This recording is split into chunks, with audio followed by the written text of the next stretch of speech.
안녕하세요. 배신의 장미입니다. 오늘의 사연 시작하겠습니다. 결혼 생활은 딱 7년 했습니다. 생각해보면 그 7년이란 시간도 사랑해서가 아니라 참아서 가능했던 시간이었죠. 그 사람은 처음부터 제가 좋다고 좋아 죽겠다고 따라다닌 사람이었어요. 미정아, 나 진짜 너 없으면 안 돼.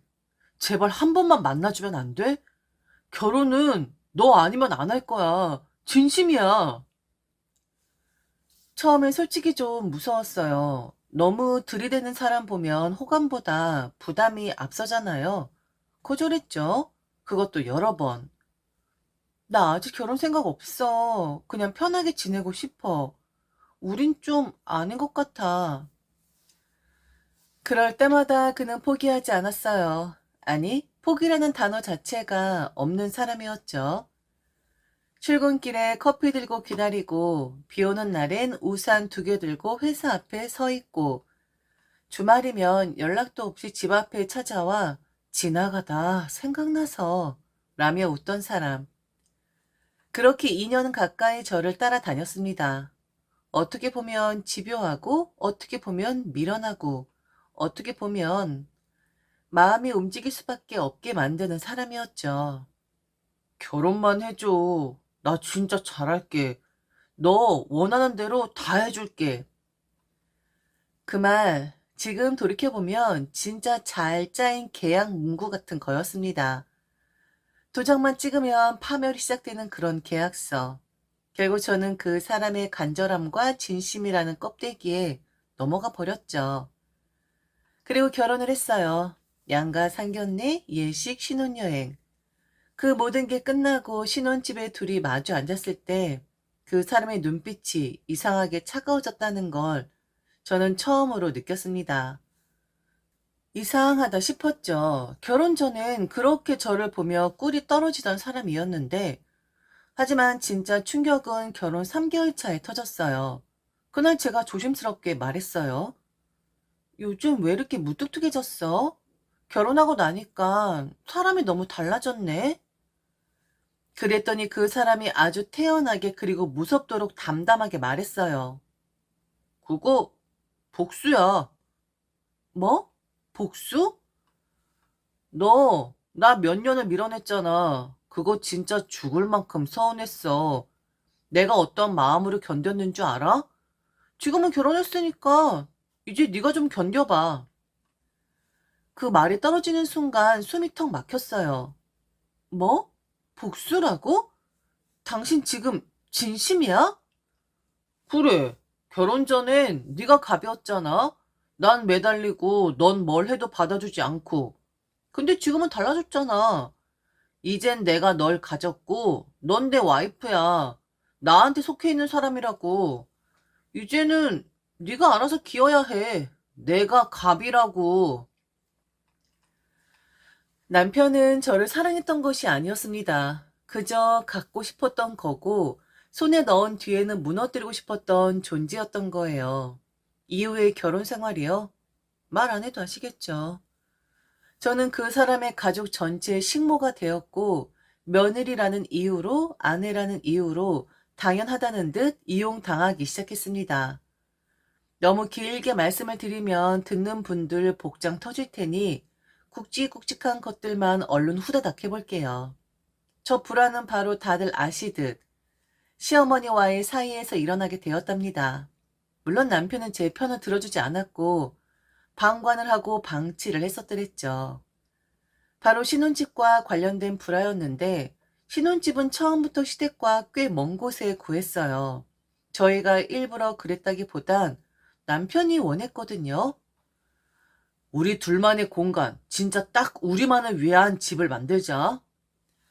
결혼 전 내게 그토록 잘했던 사람이 이런 말을 하면 솔직히 귀가 솔깃해지잖아요. 그렇게 신혼집은 서울 외곽 조용하고 새로 생긴 단지였고 무엇보다 시댁에서는 꽤 거리가 있는 동네였어요. 당시 저는 솔직히 너무 감사했어요. 남편이 진심으로 우리 둘만의 시작을 소중히 여기는구나. 정말 나를 생각해서 이런 선택을 했구나 하고 말이에요. 근데 그 평화는 오래가지 않았습니다. 결혼 후 한 달쯤 지났을 무렵부터 남편의 휴대폰이 자주 울렸어요. 그 너머로 들려오는 건 익숙한 목소리. 아들, 주말인데 또 안 올 거야? 그 집 너무 멀어. 엄마가 아들 얼굴 보기도 힘들잖아. 엄마 막 짜증나라고 하네? 결혼했다고 더 이상 엄마 아들 안 하는 거야? 처음엔 그냥, 서운하실 수도 있지 하고 넘겼어요. 그런데 말이 점점 진화하더라고요. 어느 날은 남편이 웃으면서 그러더군요. 엄마가 그러는데 네가 나 애간장 녹이다가 이제는 엄마 애간장도 녹이는 거냐고 묻더라. 어? 그게 무슨 소리야? 내가 너를 위해서 이곳에 집을 구한 거잖아? 엄만 그걸 다 아니까 너로 인해 엄마까지 피해를 본다 이거지. 내 얼굴을 자주 볼 수 없으니까. 엄마 입에 가시가 돋는데. 하하하. 아, 그 말을 들었을 때 이게 장난이 아닌 걸 저는 직감했어요. 그리고 그 직감은 얼마 지나지 않아 현실이 되었죠. 시어머니께서 우리 신혼집 근처로 이사를 오셨거든요. 불쑥? 여기 신축 빌라가 많잖아. 공기도 좋고 마트도 가깝고 아무래도 나이 먹을수록 조용한 데가 좋잖니? 근데 공교롭게도 우리 아들 사는 동네네. 아이고 참네. 얘 시어머니 노릇한다고 생각하지 말아라. 난 정말 이 동네가 좋아서 온 거니까. 공교롭다니 공교롭기는커녕 저희 집 단지에서 걸어서 5분 거리, 택배 올 때 드는 시간보다 짧은 거리였어요. 간섭 안 하겠다, 그냥 나는 나대로 살겠다 했지만 설마 그렇게 했겠어요? 사실상 반합가 생활이 시작된 거였습니다. 처음엔 주말에 한 번 오시던 게 금세 평일 저녁에도 들르시고 아침에 반찬 들고 오신다며 배를 누르고 심지어 주말에 저희 둘이 잠든 늦은 시간에도 불 꺼져 있길래 걱정돼서 하며 전화하시고 그중 제일 소름 돋았던 날은 제가 외출했다 집에 돌아와 현관문을 열었는데 부엌에서 시어머니가 반찬통을 정리하고 계셨던 날. 어머, 왔니? 지난번에 보니까 냉장고에 반찬이 너무 어지럽게 되어 있어서 잠깐만 정리 좀 하고 있었어. 아, 네. 잠깐만 정리하러 오신 분이 왜 제 앞치마를 입고 계시기까지 하는 걸까요? 그 순간 저는 깨달았어요. 합가라는 말을 굳이 안 해도 이미 들어와 살고 있는 거나 마찬가지라는 걸요. 불편했죠. 너무도. 말로 다 표현할 수 없을 만큼 질식할 정도로 불편했어요. 하지만 저만 그런 건 아니잖아요. 그리고 처음엔 누구나 서로 조심하잖아요. 불쑥 찾아와도 어머, 어머니 오셨어요? 하며 웃고, 냉장고 정리하고 있어도, 또 고생하시네요. 하고 받아주고, 사실 저도 그렇게 받아줬어요. 처음에는요, 진짜 처음엔, 그래, 뭐, 어머님도 외로우신가 보지. 우리 신혼집 근처로 일부러 이사까지 오셨는데, 저렇게 애쓰는데 오해하지 말자. 곡해하지 말자. 그렇게 이해하고 스스로를 설득했어요. 근데 그게 참 이상하더라고요. 이해가 쌓이면 그 다음엔 당연함이 되더라고요. 며느리가 받아주네? 얘는 말해도 잘 웃네? 아들이랑 다정하게 지내는 거 불편해하지도 않네? 그쯤 되니 시어머니의 말투도 달라졌어요. 처음엔 아가, 그 다음엔 미정아. 그리고 어느 날부턴 야, 너는 말이야? 로 시작되더라고요. 말이 짧아지는 건 그렇다 쳐요. 근데 손이 길어질 줄은 몰랐죠. 그날도 그랬어요. 남편이랑 주말 늦잠을 자고 있었는데 현관 비밀번호 열리는 소리도 없이 그냥 어머님이 들어오셨어요. 그땐 이미 비밀번호까지 알고 계셨거든요. 그러더니 거실에서 이놈아, 나까지 차고 있냐? 너 미정이한테 물리겠다. 아주 그냥 기운이 쭉 빠지겠어. 하면서 호탕하게 웃으시길래 저는 억지 미소라도 지어 보였어요. 그런데요, 그 다음에 제 등짝을 짝 치시는 겁니다. 얘 좀 봐. 남편이 힘들게 한다고 뭘 그렇게 웃고 자빠져 있어? 확 주둥이를 찢어버릴까 보다. 우리 아들 괴롭히지 말아라. 귀한 아들이야. 알겠냐? 제가 흠칫 놀라하니 아이고 내가 기분이 순간 훅 하고 올라와서 그랬다. 정색은 또 왜 해? 가족끼리 이 정도도 못해? 난감했습니다. 그렇다고 막 결혼했는데 바로 이혼하자니 주변 시선도 있고 양가 어른들 체면도 있고 무엇보다 제가 너무 쉽게 포기하는 사람처럼 보이기 싫었어요. 그래서 스스로를 위로했어요. 나중엔 적응되겠지. 지금은 시작이니까 처음이니까 내가 좀 참고 넘기면 언젠간 괜찮아질지도 몰라. 근데 그게 시작이 아니었더라고요. 조금씩 조여오던 고삐는 생각지도 못한 또 다른 방향에서 퍽 하고 터지게 됩니다. 솔직히 말씀드리면 시어머니는 그나마 참을만 했어요. 물론 매일 우리 집에 드나드시고 현관문을 본인의 것이냐 활짝 열고 들어오시며 등짝 한 번쯤 툭툭 치는 건 기본이었지만 그래도요, 딱 그 정도였어요.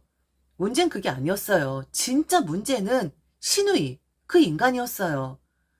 정말 말 그대로 작정을 하고 나온 사람이었어요. 저 하나 무너뜨리려고 작정하고, 아니요, 그 이상이었죠.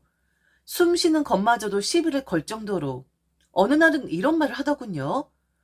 내가 올케한테 전화했더니 그렇게 건방지게 말할 줄은 몰랐다니까. 저요. 전화 받은 적도 없고 통화 목록에도 그 사람 이름조차 없었어요. 정말이지. 내가 한 걸 자기가 했다고 하고 자기가 한 짓은 내가 한 것처럼 몰아가고. 이간질이요? 이건 이간질 수준이 아니라 공작 정치 그 자체였어요. 그리고 가장 충격적이었던 날 저한테 이렇게 말하더군요. 올케 내 동생한테 한번 쥐어 터져야 해. 그래야 정신 차리지. 여자들은 한 번 맞아야 말을 잘 듣는다니까. 심지어는 자기 시댁일을 저한테 시키기 시작했다는 겁니다. 네, 잘못 들으신 게 아니에요. 제 시댁이 아니라 시누이의 시댁. 올케, 나 재수험시켜야 해. 내일 점심쯤 가지러 갈 테니 해놔. 나 시어머니 병원 모시고 가야 하는데 그날 바쁘니까 올케가 가져야 할 것 같아. 내가 못하면 올케가 대신 며느리 해줘야지. 올케가 왜 있는 건데? 다 이런 데 써먹으라고 있는 거야. 하면서 깔깔 웃는데 와 진짜 웃음이 아니라 헛웃음이 나오더라고요. 남편은 그 모든 걸 보고 들으면서도 제게 이렇게 말을 했죠. 뭐가 그렇게 힘든 건데 어머니랑 누나가 시키는 거 다른 여자들도 다 그렇게 하면서 살아. 심한 것도 아닌데 왜 그래 정말? 그러다가 이 결혼 더 이상 유지할 수 없겠구나라고 결정 지을 만한 일이 터지고 맙니다. 제 인생에서 가장 충격적인 배신, 가장 악의적인 왜곡. 그날은 평범한 평일이었어요. 저희 가족과 인연이 깊은 한 사람에게 연락이 왔습니다. 그 사람은 제가 아주 어릴 적부터 친오빠처럼 지냈던 분이에요. 보육원에서 봉사활동을 하던 저희 큰아버지가 특별히 아껴주던 아이였고 양자로 드린 건 아니지만 집안 식구들 모두가 큰아버지 둘째 아들이라 부를 정도로 우리는 가족 같은 사이였습니다. 그날은 그 오빠가 운영하는 식당에 아주 좋은 고기가 들어왔다며 미정아 이건 네가 꼭 먹어야 해 하면서 일부러 우리 집 앞까지 고기를 들고 와줬어요. 고맙잖아요. 밖에까지 나가 그 오빠를 마주했고 잠깐 안부 묻고 고기 받고 고마워요 하고 웃으면서 인사하고 딱 그게 다였어요. 그런데 악몽은 그 직후 시작됐죠. 남편이 회사에서 돌아오자마자 문을 꽝 닫고 들어오더라고요. 얼굴이 시뻘겋게 달아올라 있었고 손에 핸드폰을 들고 있었어요. 이거 뭐야? 그리고 그 사진 한 장을 제 눈앞에 들이밀었어요. 그 사진엔 놀랍게도 저와 그 오빠가 거의 얼굴을 맞댄 것처럼 찍힌 사진이 있었어요. 진짜로 키스를 한 것도 아니고 그저 뭔가를 건네받는 찰나였을 뿐인데 그 찰나의 각도, 그 구도, 그 순간을 기가 막히게 포착한 사진. 저는 경악했죠. 이게 뭐야? 이거 언제 누가 찍은 거야? 남편은 말했죠. 누나가 찍은 거래. 아까 엄마 집 들렀다가 근처에서 네가 어떤 남자랑 있는 걸 봤다더라. 순간 제 머릿속이 하얘졌습니다. 결국 제 뺨을 내리친 남편. 신우의 말대로 된 거죠. 저는 제대로 맞은 여자가 된 거였습니다. 더는 못 참겠더라고요. 가슴이 미어지는 게 아니라 속이 끓어서 터져버릴 것 같았어요. 제가 어떤 삶을 살아왔고 어떻게 이 결혼을 지켜보려고 애썼는지를 누구보다 잘 아는 사람은 남편이었거든요. 그런데 그 인간, 그딴 사진 한 장에, 그딴 신우의 말에 아무 확인도 없이 저를 2대나 때렸어요. 제 뺨을요. 첫 번째 뺨을 맞았을 땐 순간 너무 놀라 숨이 턱 막혔고, 2번째 뺨이 날아왔을 땐, 아, 끝났구나 싶었어요. 그 순간 저는 모든 미련을 내려놓았습니다. 저는 조용히 전화를 들었고 그 오빠를 불렀습니다. 오빠가 도착하자마자 남편, 시어머니, 시누이 셋을 모두 거실로 불러 모았어요. 그들은 제 표정을 보고도 자신들이 뭘 잘못했는지 감조차 못 잡는 눈치였죠.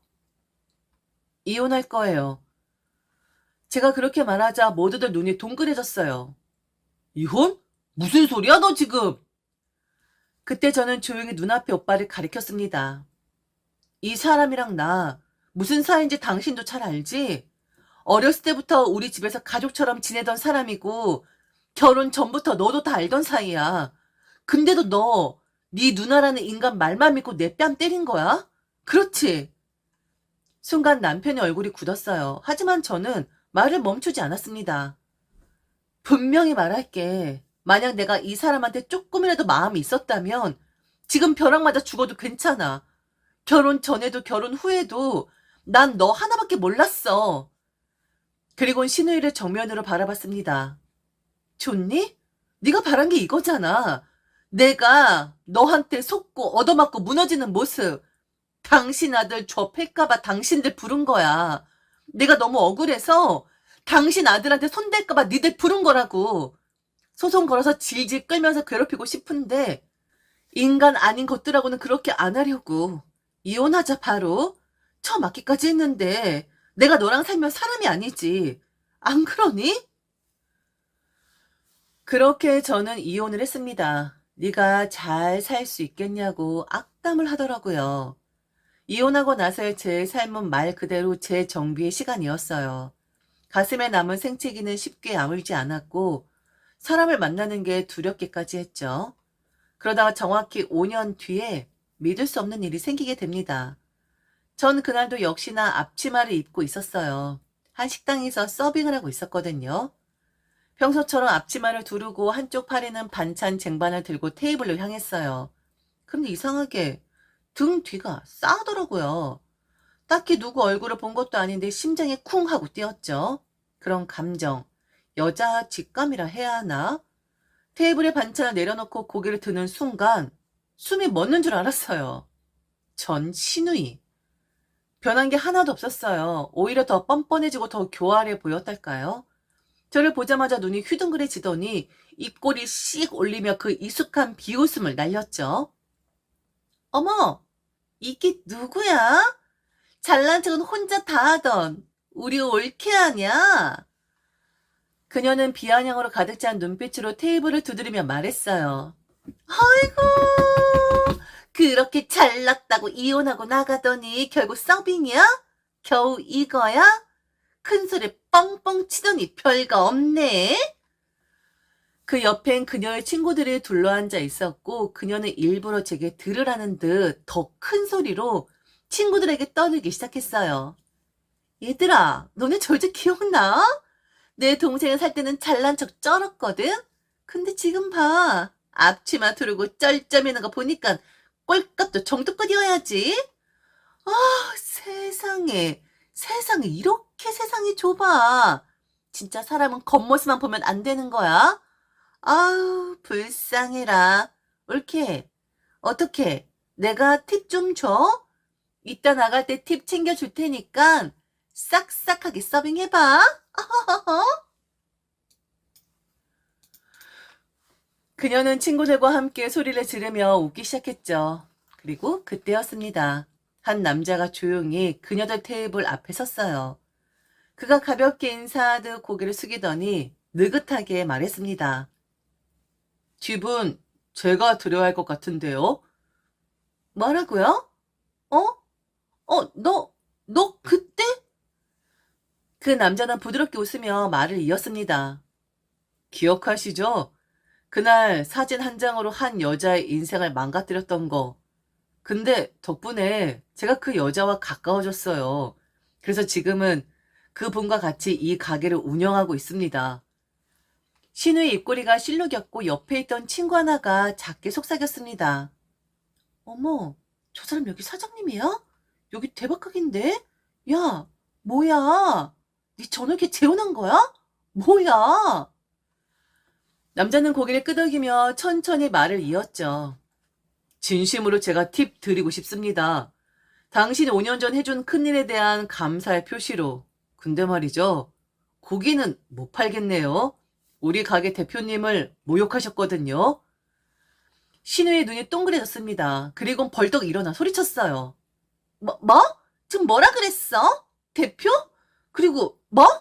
너네 지금 손님을 이렇게 대하는 거야? 손님은 왕이야. 몰라?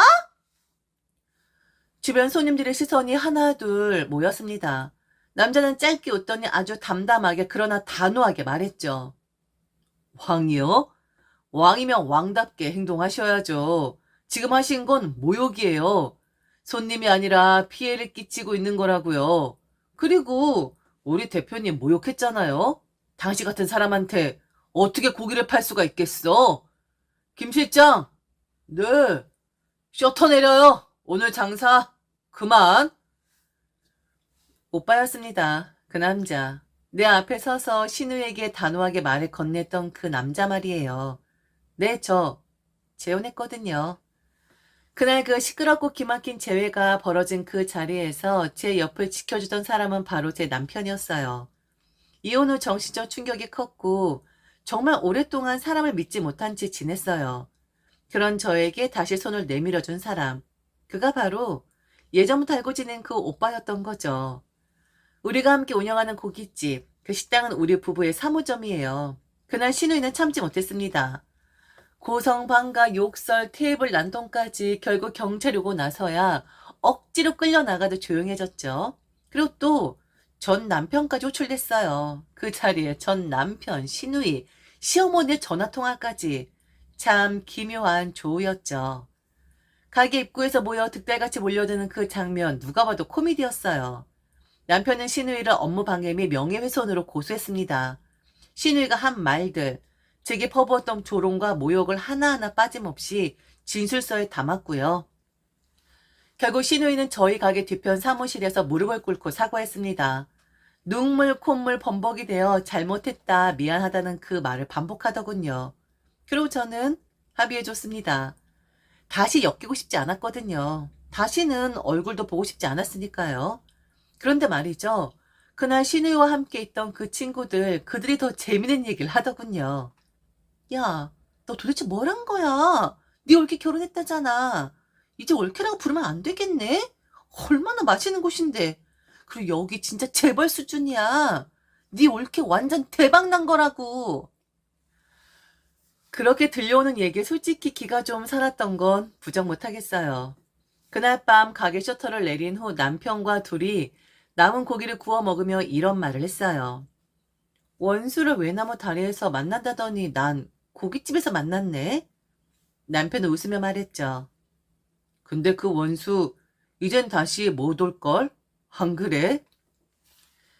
맞아요. 그날 이후로는 신우이도 전 남편도 시어머니도 그 누구도 다시 나타나지 않았습니다.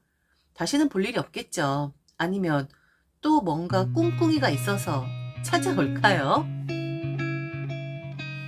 지금까지 들어주셔서 진심으로 감사합니다. 이상 배신의 장미였습니다.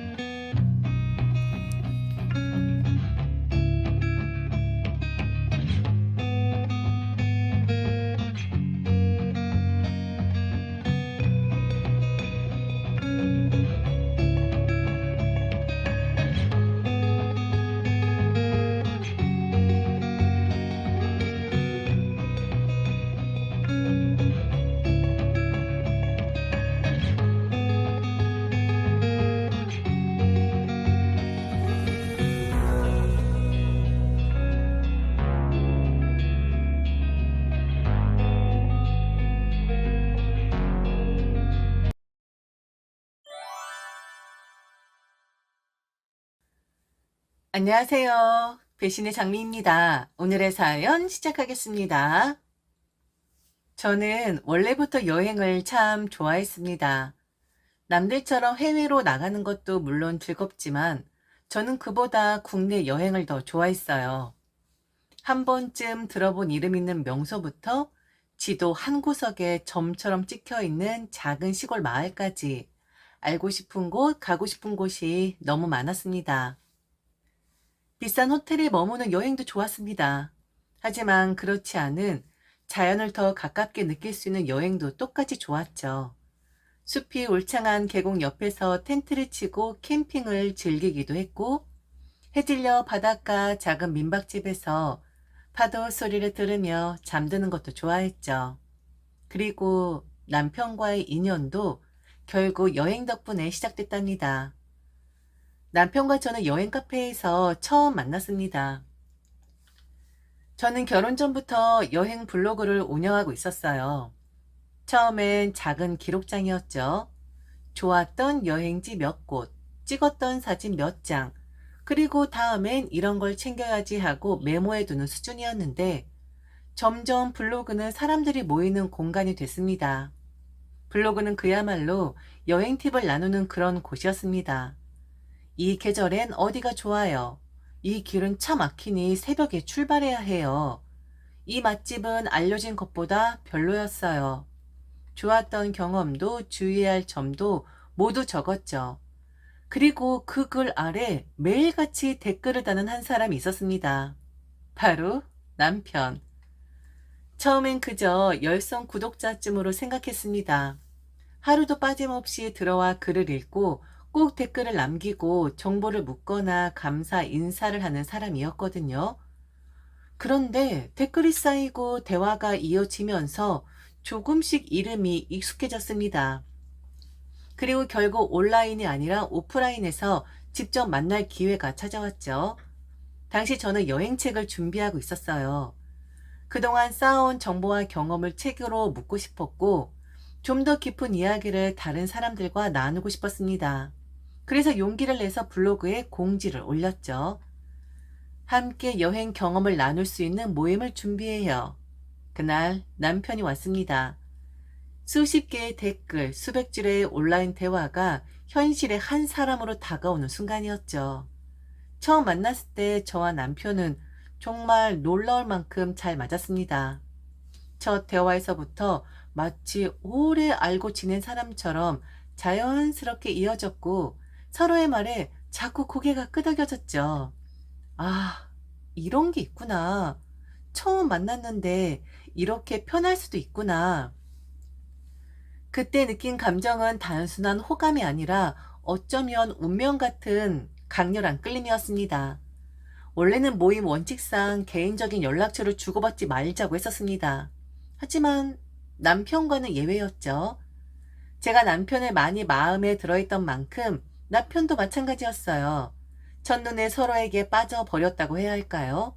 그만큼 강하게 거침없이 이어졌습니다. 연락은 하루도 끊기지 않았습니다. 이번엔 이런 데 가볼래요? 이곳이 그렇게 좋다는데 같이 가볼까요? 메시지 한 줄, 전화 한 통이 오갈 때마다 기대감은 더 커졌습니다. 처음엔 적당히 썸을 타자는 마음이었지만 그렇게 주고받은 계획표는 곧 함께 떠나는 여행 일정표로 바뀌었죠. 결국 우리는 함께 여행을 다니는 사이가 되었습니다. 같이 버스를 타고 같이 낯선 마을 골목을 걸으며 새로운 풍경 앞에서 같은 감탄사를 터뜨렸죠. 그런 날들이 3년이나 이어졌고 우리의 여행은 결국 결혼으로 이어졌습니다. 처음엔 너무 좋았습니다. 저는 활동적인 사람이었고 여행이든 뭐든 계획하고 서치하고 스케줄을 짜는 걸 좋아하는 사람이었거든요. 그래서 결혼 후에도 저는 당연히 생각했습니다. 이젠 더 많은 사람들과 함께 여행을 다니겠구나. 시댁 식구들과도 좋은 추억을 쌓을 수 있겠지. 그래서 시댁 식구들과의 여행도 마냥 즐겁게 준비했습니다. 호텔을 고르고 음식점을 알아보고 일정을 짜는 과정조차 신났죠. 하지만 그 즐거움은 딱 처음뿐이었습니다. 참 신기했습니다. 같은 여행인데, 그리고 나름 여행에 관련해서는 전문가나 다름없는 사람인데, 시댁 식구들과 가면 좋은 소리보다 볼멘 소리, 불평, 불만이 더 많았습니다. 그들은 마치 일부러 꼬투리를 잡는 듯한 태도를 보였거든요. 처음엔 그저 피곤해서 그런가, 날씨가 안 좋아서 그런가 하고 넘겼습니다. 하지만 여행을 거듭할수록 깨달았습니다. 시댁과의 여행은 그 누구에게도 추천하지 말아야 한다는 것을. 처음으로 시댁 식구들과 함께 여행을 갔던 날 구성은 딱 이랬죠. 시부모님, 시누이 부부, 그리고 우리 부부. 저는 이 여행을 위해 정말 꼼꼼히 준비했어요. 스케줄을 짜기 전 설문조사까지 했습니다. 호텔이 좋으세요? 펜션이 좋으세요? 어디 가보고 싶으신 곳 있어요? 답변을 정리해 보니 호텔보다는 펜션 쪽이 더 우세했습니다. 그래서 저는 그에 맞춰 여행지를 고심했죠. 마침 당시에 아주 크게 야시장 축제가 열리는 곳이 있었어요. 보기만 해도 재미있어 보이고 다들 좋아할 만한 프로그램이 많았습니다. 저는 그곳을 여행지로 선택했죠. 그리고 시댁 식구들에게도 모든 정보를 다 공유했습니다. 이런 축제가 있는데 어머님도 좋아하신다고 하셨어요. 야시장도 구경하고 맛있는 것도 먹고 와요. 결국 투표까지 거친 후 결정된 여행지였습니다. 분명 다들 좋다고 고개를 끄덕였던 곳이었습니다. 그런데 출발하자마자 차 안의 공기가 미묘하게 바뀌기 시작했습니다. 내려가는 도중 시어머니 첫마디가 터져 나왔습니다. 아니, 왜 이렇게 먼 곳으로 청했니? 아우, 허리 아파 죽겠네. 그냥 가까운 곳으로 가면 되지. 뭐하러 기름 낭비하면서 이렇게 멀리 가? 그리고 우리 아들 운전하느라 피곤하겠네. 아, 엄마 왜 그래요? 피곤하긴 뭐가 피곤해요. 그리고 엄마도 여기를 원한다고 하지 않았어요? 며느리가 설레발 떨면서 좋아하니까 그냥 그렇다고 한 거지. 아휴, 피곤해. 너무 피곤해. 아, 어머니, 이따가 제가 운전할 거고요. 아, 그러셨군요. 전 어머니도 좋아하시는 줄 알았어요. 아휴, 됐다. 뭐 나 하나 희생하면 되지 뭐. 분명히 좋다고 하셨던 분이었습니다. 오히려 누구보다 먼저 흥미를 보였고 야시장 가면 먹을 게 많겠다라며 은근히 기대하셨던 분이었습니다. 하지만 차가 길을 달리는 동안 그 좋다던 마음은 온데간데 없이 사라졌고 꼬투리 잡기 모드로 바뀌어 있었습니다. 그리고 진짜 진상 같은 여정이 시작됐습니다. 가는 도중 들른 휴게소만 몇 개였는지 셀 수 없을 정도였습니다. 허리가 아프다. 발이 아프다. 다리 좀 펴야겠다. 이 말이 나오면 차는 또 휴게소에 멈춰야 했습니다. 하지만 절정은 따로 있었죠. 달리는 도중 시어머니가 갑자기 소변이 급하다고 하셨습니다. 고속도로 한가운데라 당연히 차를 세울 만한 곳이 없었죠. 그런데도 시어머니는 끙끙거리며 계속 말했습니다. 나 지금 소변이 급해. 급해. 급하다니까. 결국 뒷좌석에서 그냥 소변을 보셨습니다. 시원하게. 내가 이렇게 고생을 한다. 너무 멀리 가자고 해서 차에서 소변까지 보게 됐네. 너무 고생시킨다 정말. 여행은 이제 막 시작이었는데 저는 이미 마음속으로 깊은 한숨을 100번은 쉰 기분이었습니다. 도착하고 나서가 진짜 시작이었습니다. 먼저 시어머니가 차 안에서 소변을 보신 사건, 그 여파가 여행 내내 이어졌습니다. 우선 결국 전문 업체에 세척을 맡겼습니다. 남편이 도착하자마자 소독 스프레이를 뿌리고 물티슈로 닦고 비닐 깔고 할 수 있는 건 다 해봤지만 냄새는 사라지지 않았어요. 그리고 웃긴 건 여행 기간 동안 시부모님은 단 한 번도 저희 차를 타지 않았습니다. 말은 좋게 하셨죠. 저희 부부 편하라고. 어른들이 타면 불편하지 않냐고. 결국 시부모님은 시누이 부부 차를 타셨었죠. 속은 뻔했습니다. 냄새나서 그런 거잖아요. 그걸 모를 줄 알아? 차는 차대로 기분이 묘하게 상했고 여행은 여행대로 이미 피로가 쌓이기 시작했습니다. 그리고 펜션에서도 그냥 넘어가면 시어머니가 아니죠. 펜션에 들어서자마자 시어머니의 눈은 방으로 향했습니다. 그리고 첫마디, 방이 너무 좁다. 바로 이어서 소리가 난다. 방을 바꿔줘라. 거기서 끝이 아니었습니다. 펜션 전체가 마음에 안 드신 눈치였습니다. 여기 이상한 냄새 난다. 결국 펜션 주인까지 불러야 하나 고민될 정도로 상황은 꼬여갔죠. 그러면서 제게 나는 깔끔한 사람이니 남이 쓰던 변기는 안 쓴다며 제게 화장실 청소를 시키는 겁니다. 비누칠해서 싹싹 닦으라고. 아, 전 닦았습니다. 소변 소리까지 들은 마당에 이거 하나 못하겠어요? 얼른 해드리고 더 이상 말 안 나오게 하자. 그 생각하느라 후다닥 청소를 해버렸습니다. 그런데 사람 참 두 번 예민하면 변기 바꾸라고 하겠네. 남차에서 소변 보신 분이 하실 만한 말은 아닌 듯한데. 그럼 여기서 끝이냐고요?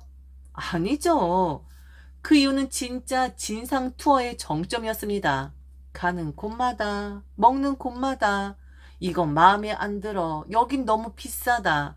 이 돈 주고 왜 이걸 해? 왜 이걸 사? 왜 이걸 먹어? 불평, 푸념이 쉴 새 없이 흘러나왔습니다.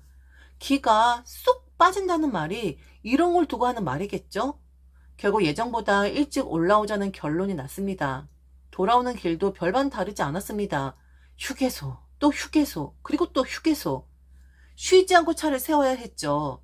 그래도 하나 다행인 건 신혼부부 차에서는 소변 안 보셨나 보더라고요. 다시는 여행을 가면 안 되겠다. 첫 시댁 여행을 마치고 돌아오는 길 저는 마음속으로 이렇게 다짐했습니다. 더는 이런 고생을 반복하지 않으리라고. 다음부터 여행이라 하면 남편과 둘만 가야겠다고. 놀랍게도 남편도 같은 생각을 하고 있더군요.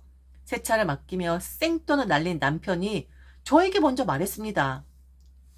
앞으로 여행은 우리 둘만 가자. 그 말에 마음이 놓였습니다. 남편도 느꼈으니까 앞으로 같이 가자 말 안 하겠지. 그런데 아니었습니다. 다음 여행도 또 그 다음 여행도 계획은 언제나 둘만 가자로 시작됐습니다. 여행지를 고르고 호텔을 예약하고 일정을 짜는 단계까지는 언제나 둘만의 여행이었죠. 하지만 결국 어쩌다 보면 시부모님이 끼든지 시누이 부부가 끼든지 했습니다. 엄마가 여기 한번 가보고 싶다고 하더라고.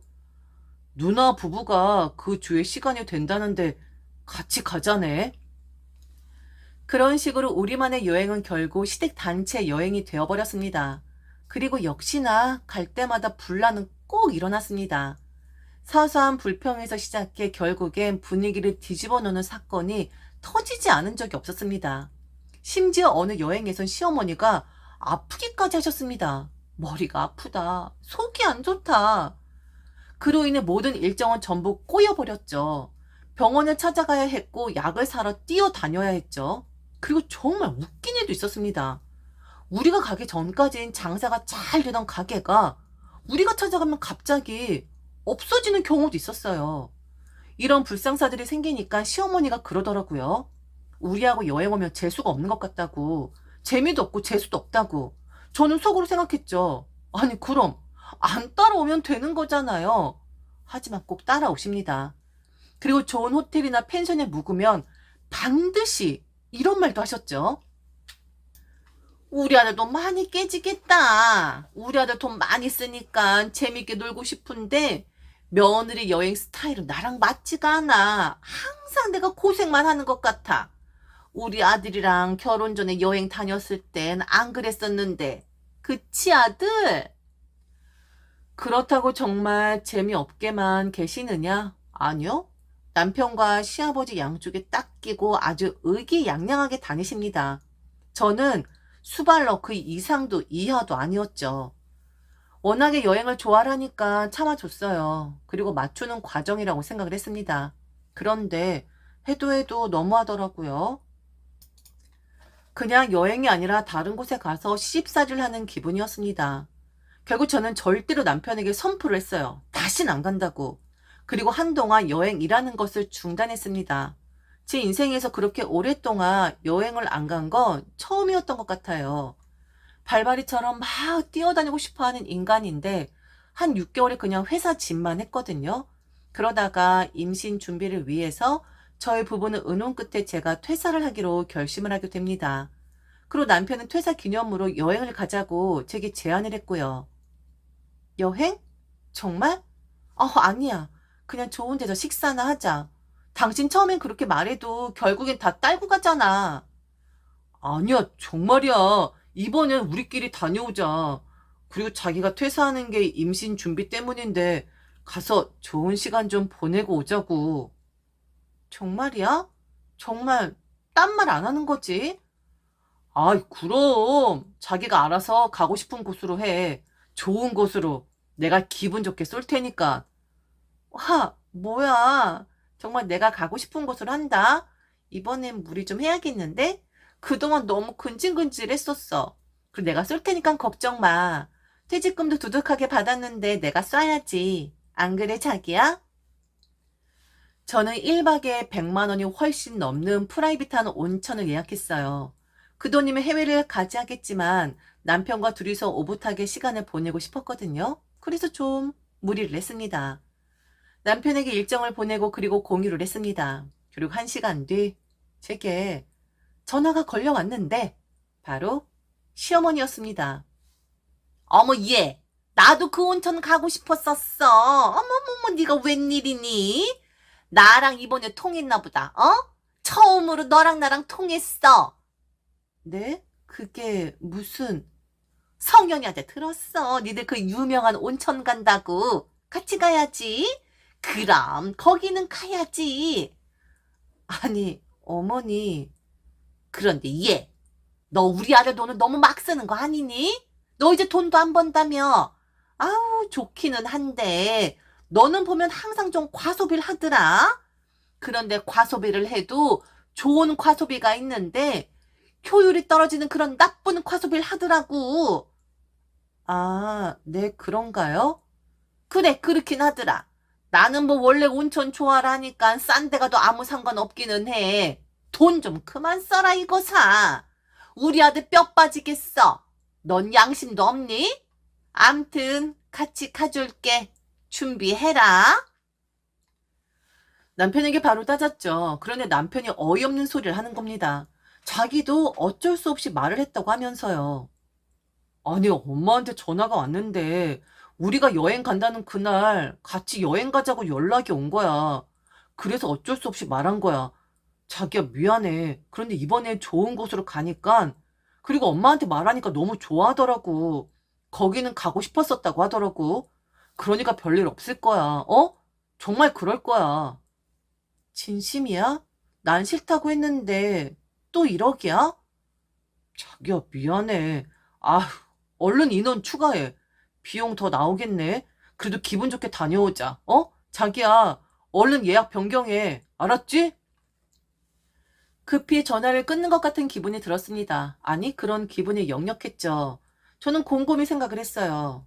또 넘어가 줘야 하나, 말아야 하나, 어떻게 해야 하나? 결국 저는 이렇게 했습니다.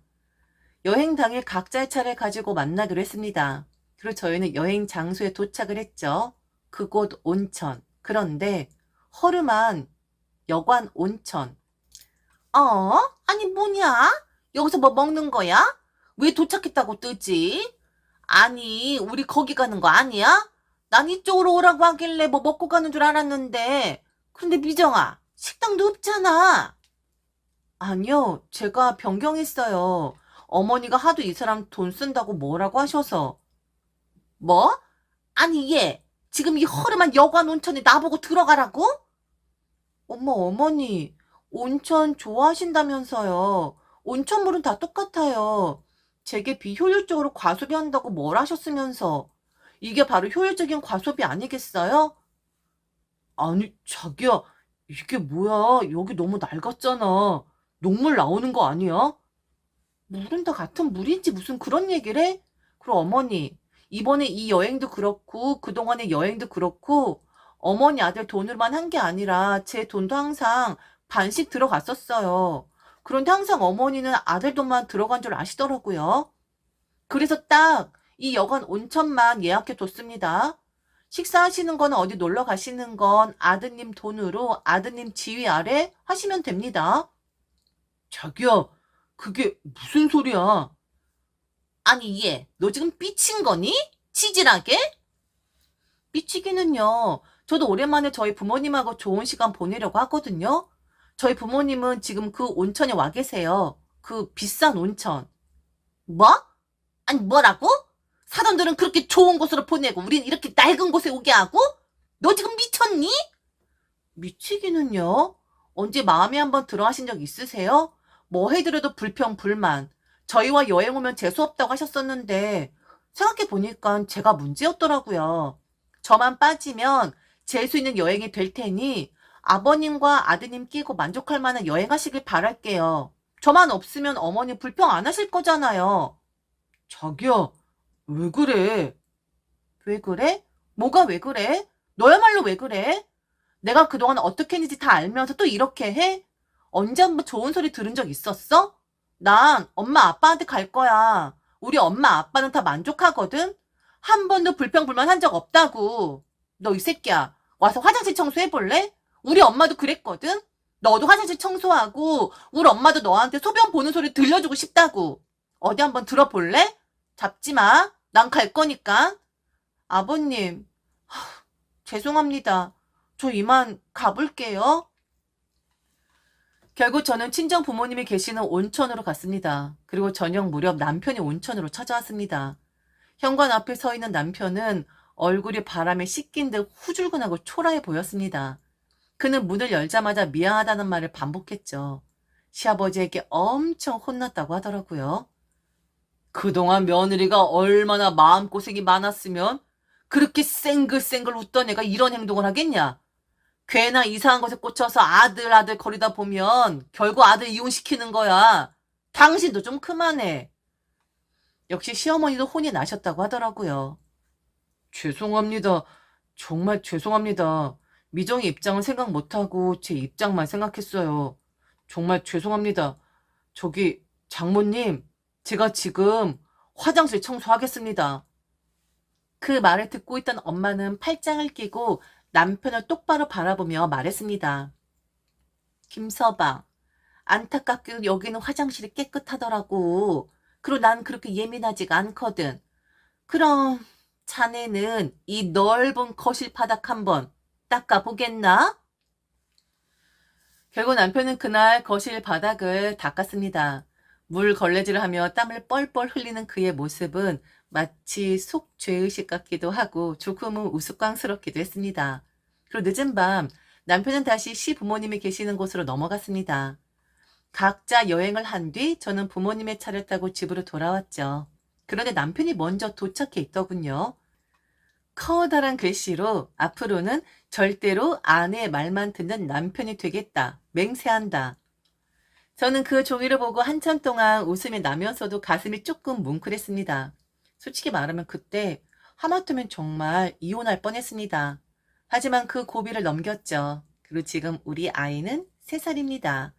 전 얼마 전 재취업을 했어요. 시어머니와의 관계는 그냥 그렇습니다.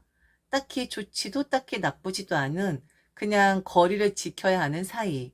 하지만 확실한 게 하나 있다면 남편은 이제 제 편입니다. 더불어 시아버지도요. 그리고 그들이 완벽하게 제 편이 되어주니 며느리도 할만하다라는 생각이 들기는 합니다. 잘 살겠습니다. 슬기롭게. 그리고 재미나게. 호호. 지금까지 들어줘서 진심으로 감사합니다. 이상 배신의 장미였습니다.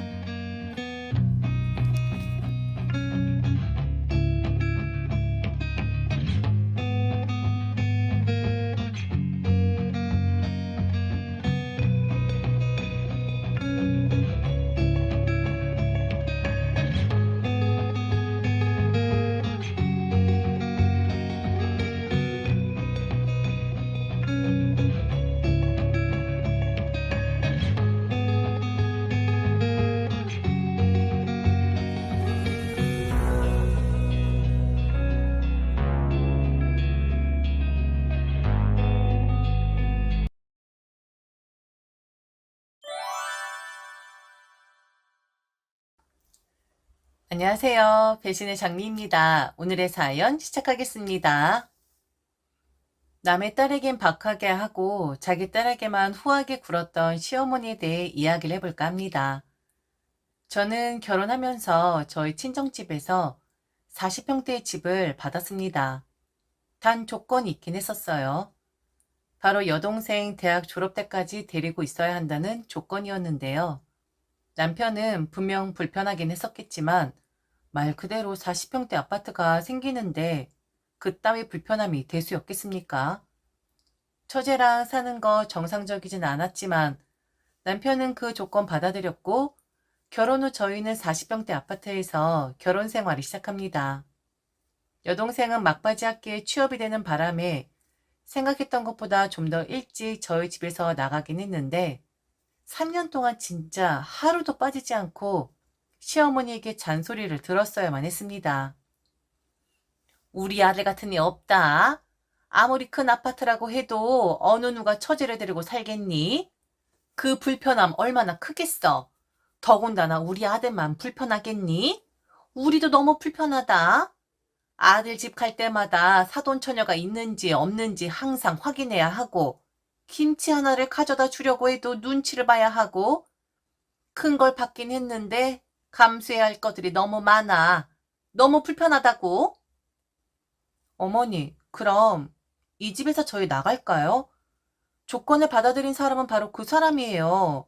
저희 부모님이 제게 독단적으로 말씀하신 게 아니라 그이도 있는 상태에서 조건을 내거신 거라고요. 그럼 어머니, 이건 확실하게 알아두셔야 하는 거 아닐까요? 여긴 아들 집이 아니라 저희 집입니다. 저와 어머니, 아들의 집이요. 하여튼 한마디도 치질 않아. 내가 너처럼 시댁에 와서 날아다니는 애는 처음 봤다. 첫째 보면 뭐 느껴지는 거 없니? 며느리가 한결같아야 하는데 하나는 너무 조용하고 하나는 너무 나대고 아이고 아이고 항상 본전도 못 찾지 내가. 3년 내내 저 말을 들었어야 했습니다. 그리고 큰 집이다 보니 저희 집에서 명절을 지내고 싶은데 여동생의 일정이 어떨지 모르니 그것도 쉽지 않다면서 불평을 하셨던 분이었죠. 그리고 공부가 바빠 본가에 잘 가지 않는 여동생을 비난하기도 하셨었고요. 벌써부터 밖으로 돌면 어떻게 하냐고 학교 다니는 주중에는 집에 있어도 되지만 주말에 적어도 본가에 가야 하는 거 아니냐고 애가 눈치가 없다고 요즘 젊은 애들 지들만 편하면 장땡이라고 하던데 딱 제 여동생이 그런 스타일인 듯 하다고 하도 그런 소리를 들으니까 처음엔 화가 났었고 대꾸를 했었는데 제 입만 아프더라고요. 시어머니는 습관적으로 제게 잽을 날려오시는 분이었고 제가 대꾸를 하고 뭐라 말을 하며 물러나는 것 같은 모양새를 취하지만 결국엔 다른 사람을 붙잡고 제 욕을 늘어놓았었으니까요. 그 대상자는 바로 저희 형님이었습니다. 저는 형님과 성격이 완전 정반대입니다. 동서지간이라는 어려움도 있었지만 성격적으로 너무 다르다 보니 편안해지는데 매우 힘들었었는데 그 형님을 붙잡고 시어머니는 제 욕을 하시곤 했었죠. 말을 어디에 옮기는 사람은 아니었지만 처음엔 좀 오해를 하긴 했었어요. 저를 봐도 말도 안 하고 제가 말을 하기 전엔 절대로 제게 먼저 말을 걸지 않길래 아, 어머니가 나를 나쁜 년으로 만들어 놓아서 형님도 나를 그렇게 생각을 하는구나 싶었었죠. 그래서 다가가려는 마음을 일찌감치 접은 것도 사실입니다. 그럼 우리 형님에 대해 좀 이야기를 드리겠습니다. 저희 형님은 정말 그냥 고분고분한 사람입니다. 저는 대꾸라도 하지. 저희 형님 같은 경우엔 시어머니가 더 말도 안 되는 것으로 괴롭히는 데에도 그냥 아무런 대꾸를 하지 않는 그런 사람이죠. 이런 경우에도 말이죠. 비가 오는 날이었습니다. 그리고 그날은 다 같이 식당에서 저녁을 먹는 날이었었고요. 시부모님, 시누이, 그리고 저희 부부, 형님 부부 이렇게 각자 식당에 도착을 했는데 저희 부부와 형님 부부는 이미 식당에 도착을 해서 기다리고 있었고 잠시 뒤에 시부모님이 들어오셨는데 시어머니가 들어오시자마자 형님에게 이러시는 겁니다. 비 온다고 했었니? 그럼 미리 말을 해줬어야지. 지하 주차장 없어서 비 맞았잖아. 너는 일찍 들어와서 비 오는 거 알았으면 우산 갖고 나와 있어야 한 거 아니니? 이게 뭐니? 네 아버님도 그렇고 나도 그렇고 네 시누이도 그렇고 몽땅 다 비 맞았잖아. 나와서 우릴 맞았어야지. 비 오는 것도 형님 탓이었고, 자기들이 우산을 챙기지 않은 것도 형님 탓이었고, 그래서 비를 맞은 것도 형님 탓이 되더라고요. 어떤 시어머니 유형인 줄 다들 아시겠죠? 이런 분인데도 형님은 단 한마디 하시질 않더라고요. 저는 저까지 무시를 당하는 것 같아서 기분이 덩달아 나빴는데, 정작 당사자인 형님은 입을 꾹 다물고 계셨는데 그 모습이 좀 한심해 보이기까지 했었습니다. 그런데 나중에 알게 되었죠. 형님은 기회를 노리고 있었다라는 것을요. 그럼 대략적인 인물들 이야기는 한 듯하니 본격적으로 사연 속으로 들어가 보겠습니다. 결혼한 지 6년 차가 되었을 때 생긴 일이었습니다. 이 이야기 중심에 저희 시누이가 있는데요. 시누이는 참 답이 없는 사람이에요. 무슨 생각으로 사는 건지 종잡을 수 없는 사람인데 이 사람 이야기를 하면 제 얼굴이 다 밝아질 정도입니다. 나이가 어린 것도 아니고 그렇다고 사회생활을 안 한 사람도 아닌데 왜 그런 행동을 하는 건지 모르겠지만 결론적으로 사람이 나이를 허투루 먹은 게 아닌가 싶습니다. 오픈 카톡이라고 다들 아시나요? 저는 한 번도 들어가 본 적은 없는데 그게 뭐 여러 가지 제목의 방이 있다고 하더군요. 일종의 소개팅 앱처럼 운영이 되는 듯한데 신유이는 그 오픈 카톡을 매우 즐겨하는 사람이었어요. 그러다가 그 카톡방에서 한 남자를 만나게 되는데 뭐 이런저런 방법으로 사람 사귀고 알아가는 건 각자의 결정이라고 생각을 합니다. 그런데 그곳에서 한 남자를 만났다라는 말을 듣긴 했는데 어느 날부터 집에 들어오질 않는다는 겁니다. 시어머니에게 들었는데 시어머니는 그걸 또 반겨하는 눈치였었고요. 그 남자가 좋은가 보다. 남자가 대단한 사람이라고 하던데 애가 집에 들어오지 않는다는 건 지금 그 남자랑 산다는 말 아니겠니? 이번에 결혼을 하는 건가? 아이고, 이번엔 좀 잘 돼서 치워버렸으면 좋겠는데. 이렇게 말씀을 하시더라고요. 제가 봤을 땐 너무 이상한 일이었는데 말이죠. 그러면서 그 옛날 제 동생 이야기를 했던 게 기억이 나더라고요. 그렇게 본가 가는 것을 꺼려하는 건 애가 뭔가 있는 거라고. 혹시 남자와 뭐 있는 거 아니냐고. 애를 잘 살펴보라고. 그리 오해를 했었으면서 나이도 어린 사람 아니고 철이 없어야 하는 나이도 아닌데 남자 만나서 들어오지 않는 시누이를 칭찬을 하고 응원을 한다?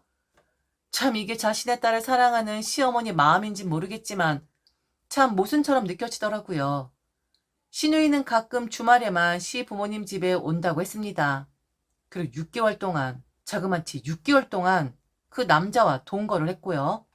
거기까진 그래요. 시누이 일이고 시누이 인생이니 한심하지만 뭐라 말 안 하겠습니다. 시누이 부모가 허용을 한다고 하는데 제가 뭐라고 떠들어 대겠습니까? 그런데 문제가 생기게 되죠. 아, 시누이가 임신을 했다고 합니다. 그래서 결혼을 하겠다고 했대요. 그런데 알고 보니 시누이의 남편 될 사람이 아무것도 없는 사람이었고 하물며 백수라고 합니다. 지금 살고 있는 집 또한 월세였고요. 그동안 시누이가 버는 돈으로 월세와 생활비를 충당했었다고.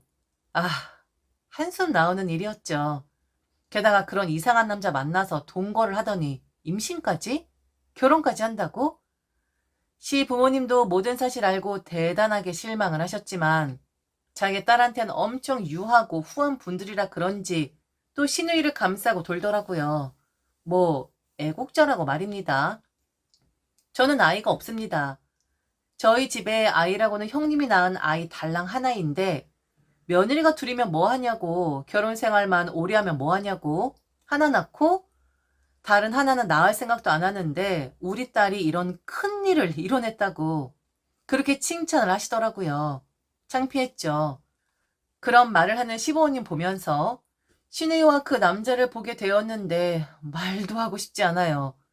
결혼을 허락받고자 찾아온 사람인데 머리도 다듬지 않고 얼굴에 수염 자국이 덕지덕지 붙어있고 그리고 그 양복은 도대체 어디에서 빌려온 건지 어울리지도 핏에 맞지도 않은 옷을 입고 와선 결혼을 하겠다라고 하는데 저도 그렇고 남편도 그렇고 뒤로 넘어질 것만 같았습니다.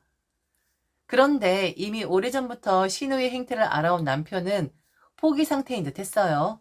그 밥에 그 나물이라고 끼리끼리 어울리는 거지. 그래, 네가 좋다면 결혼해야지. 저렇게 해볼 줄 웃고 있는데 니들 마음대로 해라. 라는 모양새였었죠. 신우이의 결혼은 일사천리로 진행이 되는 것 같았습니다. 돈이 없는 관계로 식은 올리지 않고 양가 어른들 모시고 식사하는 것으로 결혼식을 대신하기로 했고, 그리고 바로 혼인신고를 하겠다 하더군요. 그렇게 끝나는 줄 알았습니다. 그게 다인 줄 알았어요.